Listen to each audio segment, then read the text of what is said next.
আপুনি হৈছে সুবিধাবাদী আৰু ৰাজীৱ দা হৈছে জাতীয়তাবাদৰ স্থিতিত অটল থকা এজন ব্যক্তি হয় আপুনি হৈছে এজন মদাহী গায়ক আৰু ৰাজীৱ হদিয়া হৈছে এজন সৃষ্টিশীল ব্যক্তি আৰু আপুনি যে এজন সুবিধাবাদী তাৰ প্ৰমাণ হৈছে কা আন্দোলন এজন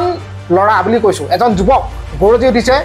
জুবিন গাৰ্গৰ ওপৰত আৰু বৰ্তমান সময়ত ছ'চিয়েল মিডিয়াত এটা তুলপা লাগি আছে জুবিন গাৰ্গে যি এটা মন্তব্য আগবঢ়াইছিলে ৰাজীৱ হদিয়াক চিনি নাপাওঁ বুলি কৈছিলে যেহেতু আমি সকলোৱে জানো 2015 চনৰ এটা এলবামত জুবিন গাৰ্গ আৰু ৰাজীৱ হদিয়া একেলগে কণ্ঠ তাত গাইছিলে গতিকে কেনেকৈ সম্ভৱ চিনি নাপাওঁ বুলি ক'বলৈ ক'ত আচলতে কি কাৰণে ক'লে চিনি নাপাওঁ বুলি ৰাজীৱ হদিয়াক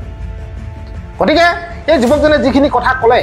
আপোনালোকে এই ভিডিঅ'টো চাওক ভিডিঅ'টো চালে গম পাব কি ক'লে এতিয়া বৰ্তমান অকল এই যুৱকজনে বুলিয়ে নহয় এতিয়া ছ'চিয়েল মিডিয়াত তুলপা লাগি আছে জুবিন গাৰ্গে মন্তব্য কৰাক লৈ এতিয়া ছ'চিয়েল মিডিয়াত মানে জুবিনৰ ওপৰতে বহুতে মানে জুবিনৰ ওপৰত খং আচলতে তেওঁলোকক থু বুজাইছে আচলতে দুখ প্ৰকাশ কৰিছে ৰাজীৱ হদিয়াৰ নিচিনা এজন ব্যক্তি এজন শিল্পী যেতিয়া আমাৰ সমাজৰ পৰা হেৰাই যায় জাতীয়তাবাদৰ ভাৱধাৰা বোৱা এজন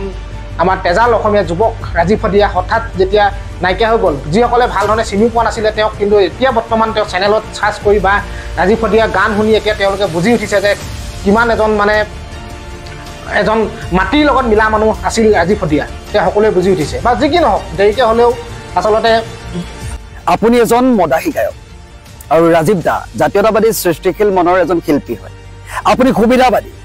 ৰাজীৱ দা নিজৰ স্থিতিত অটল থকা জাতীয়তাবাদী এজন শিল্পী যদি আপোনাক প্ৰমাণ লাগে তেতিয়াহ'লে আপুনি কা আন্দোলনলৈ মন কৰক আপুনি আপোনাৰ পৰা ল'ৰা মদাহী হয় মদ খাবলৈ অনুপ্ৰেৰণা পায় কিন্তু ৰাজীৱ দাৰ পৰা জাতীয়তাবাদৰ ভাৱ জাগ্ৰত হয় নৱপ্ৰজন্মৰ মাজত আৰু বহু কথা আছে তাৰ আগতে মই কৈ ল'ব বিচাৰিছোঁ যিসকলে অন্ধভক্তৰ দৰে জেজি লিখি ঘূৰি ফুৰিছে গোটেই ছ'চিয়েল মিডিয়াত সেইসকল যাতে ভিডিঅ'টো জপিয়াই নপৰেহি ইয়াৰ আগতো মই ভিডিঅ' বনাওঁতে কৈছোঁ আপোনাৰ দৰে তেখেতে কাৰোবাৰ পৰা ৰেঞ্জ ৰভাৰ গ্ৰিপ্টত পোৱা নাছিল সেইকাৰণে হয়তো আপুনি ক'ৰবাত নহয় ক'ৰবাত সেইজন ৰাজীৱ হদিয়াক চিনি পোৱা নাই বৰ্তমান সময়লৈকে আপুনি তেখেতৰ গীত গায় কেৱল মাত্ৰ সেই পেমেণ্টটো পোৱালৈকে ৰখি থাকে তাৰ পাছতো আপুনি কাকো চিনি নাপায় ৰাজীৱ হদিয়াক আপুনি চিনি নাপাব হদিয়াৰ টুপচিঙা গাঁৱৰ এখন ভিতৰুৱা গাঁৱৰ পৰা অহা ল'ৰা ধান বিকি গান গায় সৃষ্টিশীল মনৰ এজন শিল্পী হয় আপোনাতকৈ ৰাজীৱ দা বহুতে পৃথক শিল্পীৰ যি গুণ লাগে সেই গোটেইখিনি গুণেই ৰাজীৱ দাৰ গাত ক'ৰবাত নহয় ক'ৰবাত পোৱা গৈছিল পৰিৱেশটো ভালদৰে চাওক এইটো কাৰণে এই টুপাত বনাইছোঁ জাতি মাটি গীত গায় এই মাটিৰ গীত গায় চহা জীৱনৰ গীত গায় ৰাজীৱ দা আজি আমাৰ মাজৰ পৰা বিদায় মাগিল ৰাজীৱ দাই আপোনাৰ দৰে আধাতে মঞ্চত অনুষ্ঠান সামৰা নাছিল যেতিয়ালৈকে আপুনি ফুল পেমেণ্ট নাপায় তেতিয়ালৈকে আপোনাৰ দৰে ৰাজীৱ দাই মঞ্চত গীত পৰিৱেশন নকৰাকৈ থকা নাছিল আপোনাৰ দৰে ৰাজীৱ দাই মঞ্চত বেয়া কথা নকয় আপোনাৰ দৰে ৰাজীৱ দাই নিজৰ যি ব্যৱহাৰ সেয়া ব্যৱহাৰ বেয়া নকৰে সকলোকে সমান দৃষ্টিৰে চায় অহংকাৰী পতনৰ মূল সেই বস্তুটো ৰাজীৱ দাই কিন্তু বাৰে বাৰে দেখুৱাই থৈ গৈছে আপুনি কথাষাৰ মনত ৰাখিব আবেগ চবৰে আছে কেৱল মাত্ৰ যিটো লিখি দিলে বুলি টাইটেলৰ বেক চাইডে সেইজনেই জুবিনৰ অনুৰাগী নহয় কালিৰ পৰা বস্তুখিনি পৰ্যবেক্ষণ কৰিলোঁ চালোঁ সামাজিক মাধ্যমত বহু মন্তব্য দেখা পালোঁ কালিৰ দিনটোত অসমৰ জনপ্ৰিয় যিজনক সকলোৱে হাৰ্থব বুলি কয় যিজনক আমি আমাৰ আপোন বুলি কওঁ যিজনক লৈ আমি সপোন দেখোঁ যিজনক আমি বাৰে বাৰে বিশ্বাস কৰোঁ কিন্তু বাৰে বাৰে বিশ্বাসঘাতকতাৰ সন্মুখীন হওঁ সেইজন হৈছে জুবিন গাৰ্গ ডাঙৰীয়া তেখেতে কালি এটা মন্তব্য কৰিলে ৰাজীৱ দা বিয়োগৰ পাছত সকলো এতিয়া ম্ৰিয়মান জাতীয়তাবাদী শিল্পী নিজৰ জাতি মাতৃৰ গীত গাই সকলোৰে মাজত আপোন হৈ পৰা শিল্পীজন আমাৰ মাজৰ পৰা গুচি গ'ল সেইজন শিল্পীৰ মৃত্যুৰ পাছত সাংবাদিকে এটা মন্তব্য সুধিছিল যে ৰাজীৱ জাতি মাতৃৰ কথা কৈ গান গাই আমাৰ মাজৰ পৰা বিদায় মগা ৰাজীৱ দাৰ বিষয়ে দুআষাৰ ক'ব নেকি ৰাজীৱ দাৰ কথা সুধোতেই এজন শিল্পী আপুনি সন্মান কৰিব নাজানে সেইটোতো চবেই জানে কিন্তু আপুনি সন্মান দিবতো আপুনি শিকিব লাগে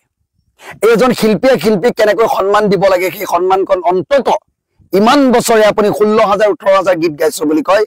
এই সামান্য কথাখন জানিব লাগিছিল ৰাজীৱ হদিয়াক আপোনাৰ দৰে ডাঙৰ ডাঙৰ পোষ্টাৰ বেনাৰ লগাই অনুষ্ঠান নকৰিব পাৰে কিন্তু ৰাজীৱ শদিয়া কিন্তু প্ৰতিজন ব্যক্তিৰ হৃদয়ত আছিল তেখেতৰ গীতে সকলোকে জীপাল কৰিছিল আপোনাৰ গীতে জীপাল নাই কৰা বুলি মই ক'বলৈ যোৱা নাই কিন্তু আপুনি অহংকাৰী যে বহুত বেছি হৈ গৈ আছে সেই কথাটো মনত ৰাখিব আমি বাৰে বাৰে কৈ থাকো শিল্পীক জীৱিত অৱস্থাতে সন্মান দিয়ক জীৱিত অৱস্থাতে সন্মান দিয়ক ৰাজীৱ শদিয়াই কি পালে আপুনিতো পোৱাতকৈ বহুত বেছি পাইছে জুবিন গাৰ্গে পোৱাতকৈ বহুত বেছি পাইছে জুবিন দা ইয়াত আছে জেজি লিখি প্ৰমাণ কৰাৰ কোনো দৰকাৰ নাই কিন্তু ভুলটো ক'বই লাগিব যদি মই আপোনাক আপোন বুলি ভাবিছো আপুনি যদি ভুল কৰিছে বাৰে বাৰে আপুনি যদি বেলেগ এটা লাইনলৈ কথাখিনি লৈ গৈ থাকে তেতিয়াহ'লে অলপ দুখ পোৱা যায় কাৰণ আপোনাক আমি ভাল পাওঁ আপোনাক মই কোনো এনেকুৱা ধৰণৰ সমালোচনা কৰি ভিডিঅ'টো বনোৱা নাই কিন্তু আপুনি শুধৰণি হোৱাৰ প্ৰয়োজন আপুনি বহুত দিনলৈ শুধৰণি হ'ব লাগিছিলে আপুনি বহুত সৰু ল'ৰাৰ দৰে ব্যৱহাৰ কৰে সৰু ল'ৰাৰ দৰে কিছুমান কাণ্ড কাৰখানা কৰি থাকে আপুনি অসমীয়া জনজীৱনৰ খাহ কিন্তু আপুনি সেই বস্তুটো কি কৰিছে আজিৰ দিনত সামান্য বতলা মন্তব্য কৰিছে বহুতে কৈছে সাংবাদিকে এইটো কুৱেশ্যন কৰিব নালাগিছিলে কিয় নকৰিব সাংবাদিকে দিনে দুপৰে লগ পাব লাগিব নহয় জুবিন গাৰ্গক সেইটো অৱস্থাতে লগ পাব তেখেত মাতাল হৈ থাকে মাতাল তেখেতৰ এটা বেলেগ পাৰ্চনেলিটি সেইটোৱেই মাতাল ৰূপী জুবিন মাতালতে লগ পাব তেখেতৰ ব্যক্তিত্বটো নিজেই কয় যে মই এনেকেই থাকিম কাৰ কথা শুনিছে আজিলৈকে নিজৰ পত্নীৰ কথা শুনিছে নে সমাজ জীৱনৰ লগত জড়িত গণশিল্পী হিচাপে সকলোৱে কৰা তেখেতক ভালে থাকা জুবিন দা তুমি ভালে থাকা মানে গোটেই সৃষ্টিৰ পথাৰখন ভালে থাকিব সৃষ্টিৰ জৰিয়তে যি শস্য সিঁচিছা গীতৰ শস্য সিঁচিছা কি আজি পাল হৈ থাকিব আজিলৈকে জুবিন গাৰ্গে সেই কথা শুনিছে নেকি বাৰু সেইখিনি কথালৈ নাযাওঁ আগতো বহুত ভিডিঅ' বনাইছো আজি মোৰ এইটো কথা এইটো কাৰণে দুখ লাগিলে জুবিন গাৰ্গে ৰাজীৱ শদিয়াক চিনি নাপায় আপুনি চিনি নাপায় বাৰু এইটো বৰ ডাঙৰ কথা নহয় আপুনি তেখেতৰ গীতো গাইছে পেমেণ্টটো পোৱাৰ পিছত আপুনি পাহৰি যায় এইটো বেলেগ কথা 18,000 গীত গোৱা মানুহ আপুনি পাহৰি যোৱাটো স্বাভাৱিক কথা কিন্তু আপোনাৰ আশে পাশে থকা যি লিখা আংগু পাংগু কোনোবাই আপোনাৰ কাণত এবাৰ হলেও কোৱা নাই নে যে এইজন শিল্পী মৰাৰ কথা এইজন শিল্পী আমাৰ মাজৰ পৰা গুচি যোৱাৰ কথা আপুনি একো কৰিব নালাগে অন্তত সমবেদনাটো জনাব পাৰিলে হয় এজন শিল্পীয়ে শিল্পীক আপুনি সন্মান কৰিব নজনাৰ দৰে এটা কাম কিয় কৰিছে আপোনাৰ পৰা নৱপ্ৰজন্ম অনুকৰণ কৰে তাৰ পাছত আপুনি কি কৰিছে আপোনাক তেন্তে গণশিল্পী বুলি কেনেদৰে ক'ব পাৰে মানুহে আপুনি আপোনাৰ গীতত কোনোবা লাগিলে কাৰোবাৰ জীৱনৰ সৃষ্টি হয় কাৰোবাৰ দুখ নাইকিয়া হয় কাৰোবাৰ স্মৃতি বিজড়িত সৃষ্টিৰ কথা মনত পৰে কিন্তু আপোনাৰ গীত এইবোৰ সমালোচনাৰ পাছত কালি দিনটোত বহুত বেছি দুখ পালো বাকিখিনি কথা বাৰু পাছৰ কথা কাৰণ ৰাজীৱ দা ইমান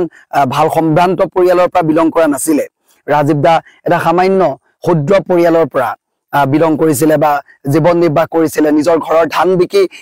তেওঁ সেইদৰে গীত সৃষ্টিৰ পথাৰত শস্যৰ বীজ ৰোপণ কৰিছিলে গীতৰ জৰিয়তে এনেকুৱা এজন জাতীয়তাবাদী শিল্পী আছিলে যিজনৰ ৰন্ধে ৰন্ধে প্ৰবাহিত হৈ আছিল কেৱল মাত্ৰ জাতীয়তাবাদ কোনো ধৰণৰ স্বাৰ্থ বিজড়িত নহয় সুবিধাবাদী নহয় ৰাজীৱ দাক মই সুবিধা কেতিয়াও লোৱা নেদেখিলো ডাঙৰ ডাঙৰ মঞ্চই বহুত ডাঙৰ চেনি চম্পা গোৱা মানুহক হেৰি গোৱা মানুহক জিলেলে গোৱা মানুহক অৰ্থ পদাৰ্থ নাইকিয়া গীত গোৱা মানুহক মতা দেখিলো ৰাজীৱ দাক কিন্তু তেনেদৰে মতা নেদেখিলো ৰাজীৱ দাক সেইখিনি আশাও নকৰে ৰাজীৱ দা গুৱাহাটী ডাঙৰ ফ্লেট লৈ থাকিব নোৱাৰিলে কাৰণ সুবিধাবাদী নহয় যে গতিকে পৰাপক্ষত মানুহজনক জীৱিত অৱস্থাতটো কোনেও চিনাকি নিদিলে মই এইটো কথা কেৱল মাত্ৰ ৰাজীৱ শদিয়া ডাঙৰীয়া ককাইদেউৰ লগত সংগতি ৰাখিয়ে কোৱা নাই